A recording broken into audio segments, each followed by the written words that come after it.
Welcome to the Who's Who in Guyana Business Show. I'm Dr. Vishnu Durga, and in this particular show, we will be talking about the organizations in Guyana, what they do, and how they can benefit you.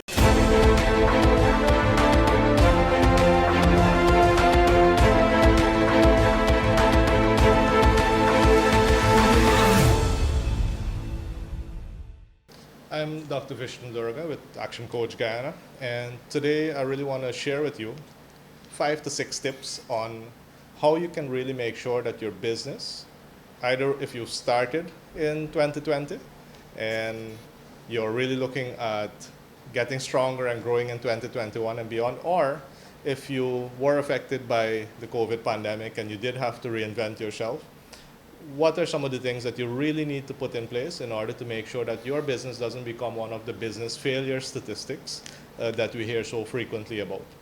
Now, tip number 1 is be very, very clear on your vision. Right? And when we say vision, it's the purpose of the company. Remember that when you're a small company and it's just you and maybe a few employees, there might actually be a thought out there, and even in your own head, that this business is just supposed to give you some money. It's just supposed to make you some money, make you some profit, pay for your expenses, buy a car. And think about it. Other than yourself and maybe your business coach, nobody else is really interested in making you a lot of money. Your employees are thinking there about, what about their future? Is this business going to be around? The people who buy from you, technically they want to pay you as little as possible, so they're not too interested in you making a ton of money. So think about the bigger purpose, the bigger vision of the business you've started. If you're in pharmaceutical, maybe it is to bring accessible medicines to your community, right? Because people can actually support that type of vision, that type of purpose. If you're into fitness, you open the gym. Maybe it is, to make sure that people can actually be healthy and fit, not just when they're young, but also as they get older. That is what I'm talking about when I say be very clear about your vision and your purpose. Where are you going? Because that can allow not just you, your family, but also your team and your customers to really get on board. Tip number 2, we call it USP. And USP basically means your unique selling proposition. And that means, why will somebody come to you? Yes, there's another pharmacy down the road. Yes, there's a gym, across the road. What will really set you apart? What's different about you? And please don't tell me you want to be the cheapest, because being the cheapest is the fastest way to go out of business, because cheap businesses, profit margins are extremely slim, and sometimes it's not enough to pay the staff, and if it's not enough to pay the staff, it's not going to be enough to pay you. And you'll be looking, instead of growing the business, you'll be looking at the next opportunity, the next business. Where do you put your attention? And that's not very healthy. Good USPs are a really good level of customer service, and that's a little bit subjective, because good customer service for me might be different as good customer service for you. But maybe let's say if we take the gym example, are you some kind of certified gym professional? Did you get some certification? Can you actually advise people on nutrition? If you are in the pharmacy world, are you actually the distributor for the products that you sell? Do you have some kind of document that says that you're the licensed representative? So something that your competition cannot easily copy. And remember, competition is all out there and they're looking at you. And some competition wants to do it the easy and the lazy way. They just look at what you do, and if they think it's good, they copy you as well. So find things that are very difficult to copy. Right? I'm a doctor in management. It took not just 4 years to actually do it, but it took all the 15 years before that to get to that point to be able to pursue it. It is not likely that my competition would want to put in all that time and all that research and all those long hours. So it gives me a little bit of a competitive advantage, maybe a big one. What does it need to be for you? Right? Can you be in a particular type of industry and don't have the specialty? That's not going to last very long. So be very, very clear on your USP. Now, I mentioned this one already, but let's call it profit, and I'll just put here margin. Any business will have to pay certain expenses. It could be a rent, it could be the interest on your mortgage, it will need to be the employees, it will need to be your utilities. All those expenses are called fixed expenses, and they can be, for a small business, maybe $200,000 a month. For a bigger business, it could be $1 million or $2 million per month. that money has to be paid every single month. You know, if you sell something, you don't sell something, you still got to pay the rent. You can't say, well, I didn't sell anything this particular month. Now, those fixed expenses have to be covered by your profit margin. There are two profit margins. Gross, which means all the money that you actually make on selling the product or the service, and net profit, which is after you take out these expenses. Guess which one you should be very interested in? I know you got it, a net profit margin. Because that's why you're actually investing into the business, right? Makes no sense you actually sell, make some gross profit, but all of it gets consumed by the business. You want to be left with something at the end of the day to take care of your own needs, to reinvest, etc.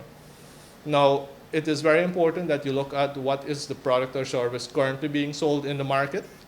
Is it a healthy margin? What will you contribute? What will you do differently that will allow you to charge at the market rate or higher, so that you can actually earn some income? Because if there were 3 pharmacies down the road and you open pharmacy number 4, unless you're doing something different, all you're doing is you're making 4 poor pharmacies.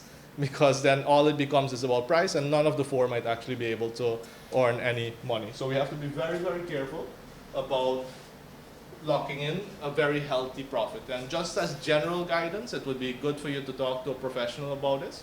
On goods, tangible products, it's usually recommended that your margins are somewhere between 20 and 40% gross margins. And for services, it is generally recommended that you are at 40 to 80%. Simple reason for that is that you cannot, you know, if I don't sell this bottle of water, if I don't sell it today, I can put it on the shelf, I can sell it tomorrow. But in services, what we really sell is someone's time. So if I'm a barber, for example, and I had 4 hours worth of time to cut people's hair, and I only cut for 2 hours, I can't save these other 2 hours from today and take it across to tomorrow, right? It's impossible. So that's why my margin needs to be higher for the time that I cannot sell, for the time that I cannot sell. So next would be getting customers. Businesses really grow by getting customers into the door. And to do that, you have to be really conscious about who you serve. Right? Who are the people in the community? Yes, you're a pharmacy. Have you ever gone around and looked for the homes with people over 50? Right? It is likely that they may need a few medications. Do they know that you opened up? You as the new gym, did you actually go and visit maybe the schools? Maybe 4th form, 5th form kids want to have, really start taking care of their fitness as well. Maybe it might be business people in your community that may not find the time to actually do their health and fitness by themselves. Do they know that you exist? Business people consider themselves very busy. I would love for them to be productive and not busy. But maybe they're so busy that they don't notice that you have opened up and that you are a really good option for them. So tip number 4, first of all, make sure that you get the customers. And then to really keep a business growing, especially in 2021, you need to be able to keep your customers. When somebody buys from you the first time, all they're really doing is testing your product or service. That's all they're doing. They're taking a chance. They're taking a bet. And if you think about, the Guinep salesman, for example, from the University of Guinep, UG, what happens with them is that they know this really well. They know that first they need to get you to buy their product, but then they need to keep you. And what they do to make it very easy for you is they allow you to taste and then buy, because as soon as you've tasted, they've taken away the risk. They've allowed you to now say, oh wait, I like this. And if they're a good Guinep salesperson, they don't end up giving you the sour Guineps after they lured you in with a very sweet Guinep. So in order to keep customers, you need to give them what you promised them. So the first time you delivered at a very high level, your customers will always measure you by that level that you delivered to them in the beginning. So make sure that you do all you can to keep your customers, because as you keep them, your customer base grows, and as you keep adding them, and that's where the money in a business is really made, by your returning customers. And it's also those type of customers that will tell other people about you. You do not discount the power of word of mouth marketing. Anything that I could say about ActionCOACH, you expect me to say that. You say, hey, he's paid by ActionCOACH. It is 100 times more powerful when one of our clients tells somebody else, hey, stop wasting time and just go to these people. Let them help you and let them get you off the ground. When one of my clients says that, the persons we can't even talk to them about getting started. They're just here and they're ready to get started. Are your customers doing that for you? And the only way your customers will ever do that for you is if you do your best in keeping them and serving them and making sure that your product or service keeps getting better and better. And the final tip for today is building a team. When you start a new business or you go through a pandemic and you really had to be the captain and hold on to the steering wheel to keep your company going through it, it can be really easy to feel like Superman, Superwoman, because you know it all, you did it all, and you feel that without you, the business may fail. Now, I can guarantee you there are people better than you out there.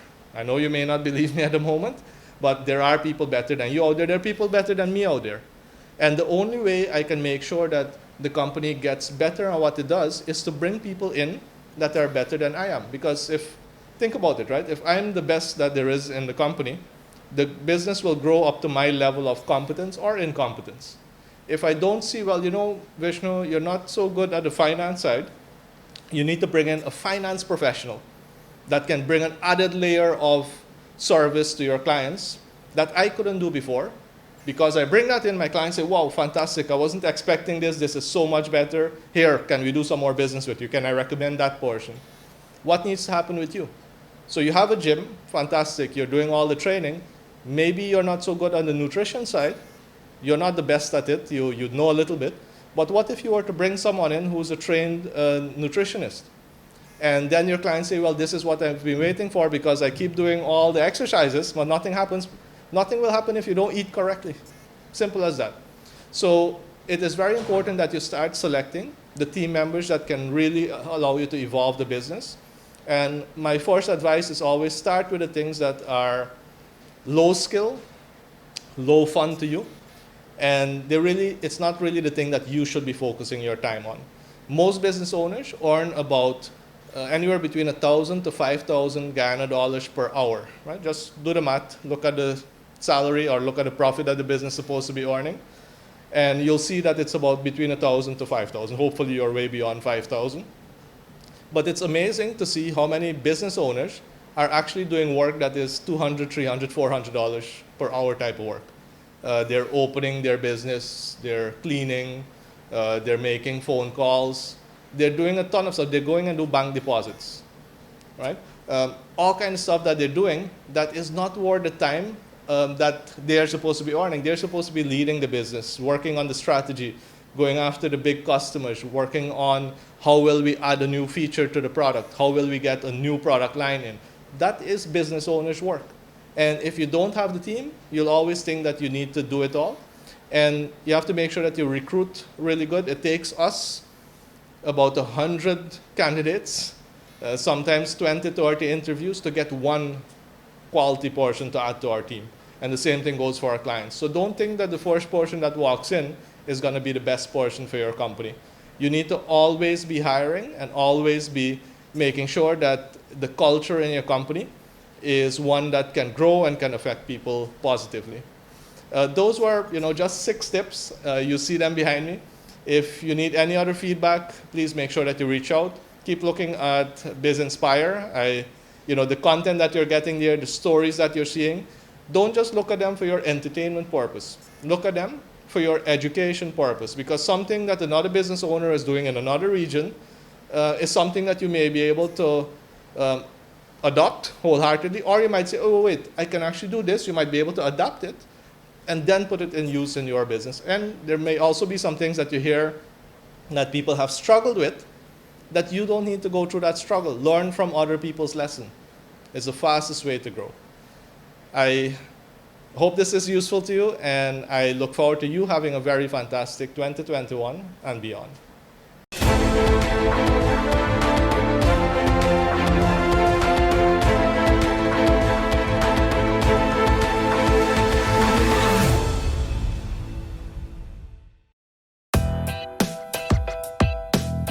Business Inspire GY has partnered with ActionCOACH Guyana to bring you a weekly business tip, which will provide you with information on starting and managing a successful business.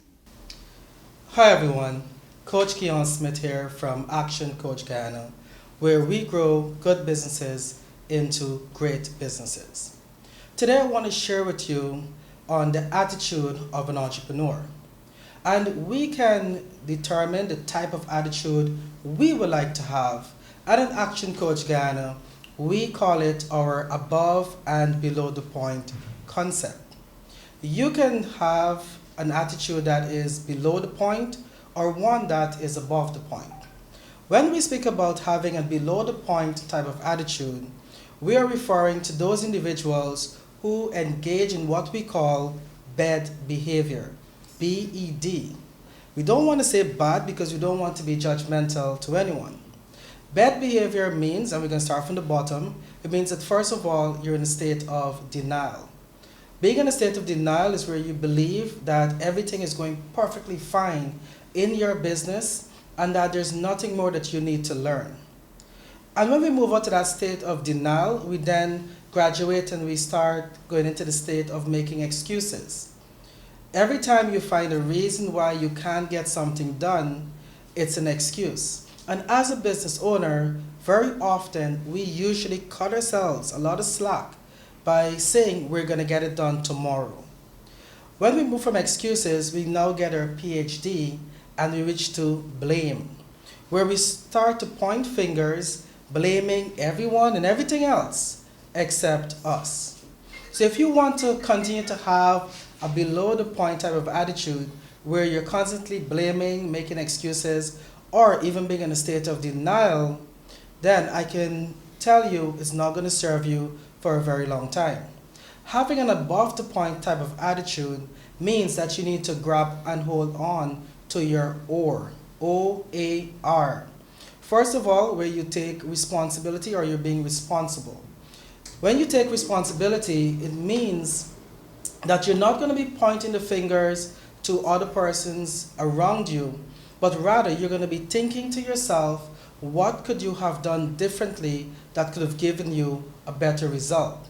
So instead of expending your energies on rehashing everything that happened, you're going to use that energy to find ways and develop systems to either reduce it or even stop it from happening again in the future.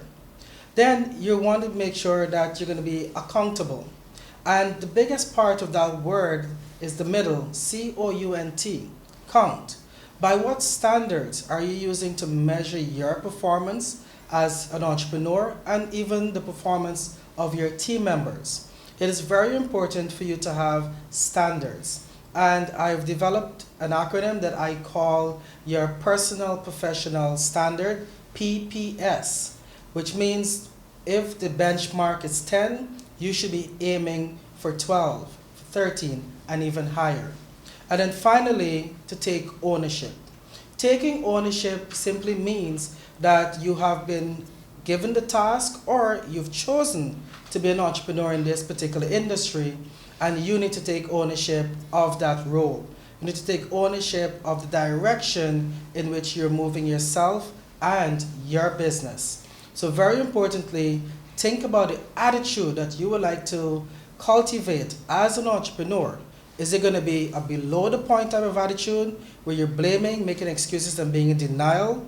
Or you're going to have that above the point type of attitude where you take ownership, you're accountable, and you take responsibility for where you're taking yourself and your business. Coach Keon here with your business tip. Hi, I'm Coach Shanti from Action Coach.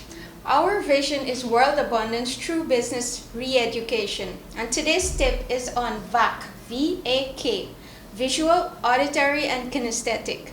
Now, what is this? Many of us learn differently, and therefore, you need to know your learning style. Are you more visual? Are you more auditory? Are you more kinesthetic?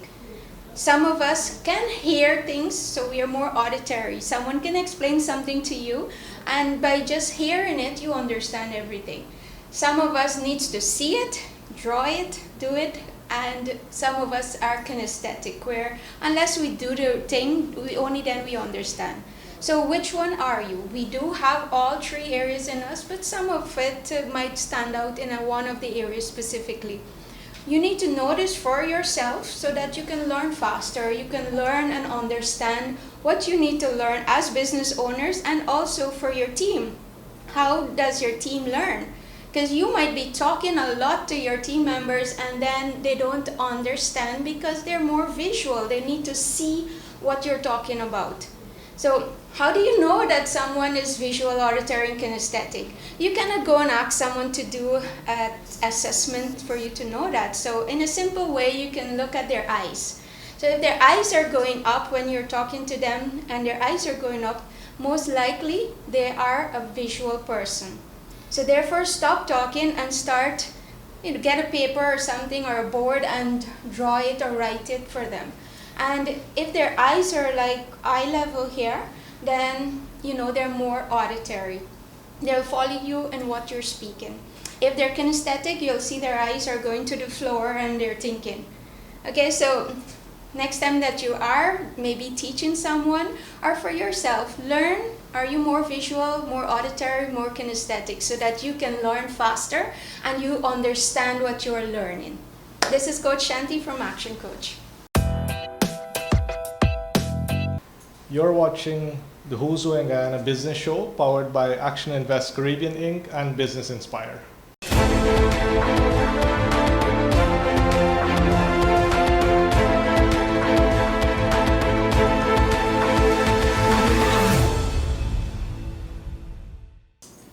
I'm Dr. Vishnu Durga with ActionCOACH Guyana, and today I want to share with you the different options you have for starting a business. Now, most people initially start a business based on an idea that they have that they want to bring to the market. In that case, they may actually get started without officially registering themselves. But as soon as you recognize that people are interested in your product or service, it is very important for you to consider your options. The first option, of course, is registering as a sole proprietor. And what that basically means is that you as an individual are also trading as a business. On the one hand, it means that you get the benefit from all the profits of the business, but it also means that anything that goes wrong, if the business ends up with any debts, they become your personal liabilities as well. So you and the business are one and the same. Once you grow a little bit more, and some people have been known, and we do advise it, to become incorporated in the beginning.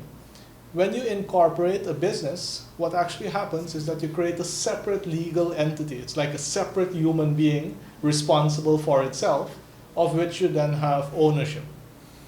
Again, limited liability becomes one of the big benefits. If that company ends up in financial difficulties, the only assets that are at risk are the assets of the company, not your personal assets. So that is one big benefit there.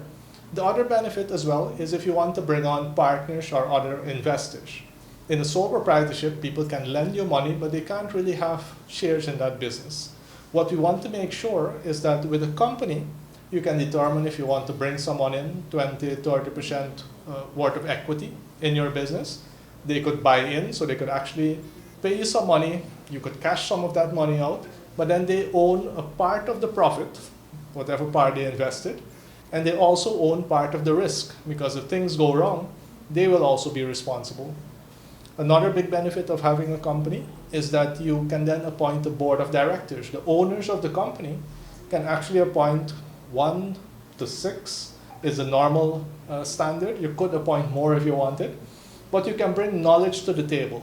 Knowledge that you may not have had yourself in finance, marketing, sales, legal, by your board of directors that help make much better decisions for the organization, allowing you to grow much faster. And if you are looking to grow internationally or work with the corporate bodies in Guyana, I can tell you that they do prefer working with a company, because an individual may decide not to do business anymore and might end up going out of business, whereas a company can easily be sold to another owner that will move it forward. So in making these choices, I encourage you to do the research, get good feedback so that you can make a decision that really benefits you. And in another video, I'll talk about how this will affect your taxation as well.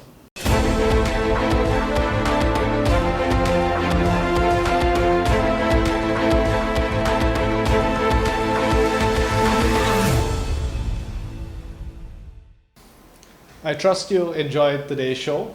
Follow us on NCN on Mondays at 9 And also on social media, check out Who's Who in Guyana Business and learn how you can benefit from what is happening in Guyana.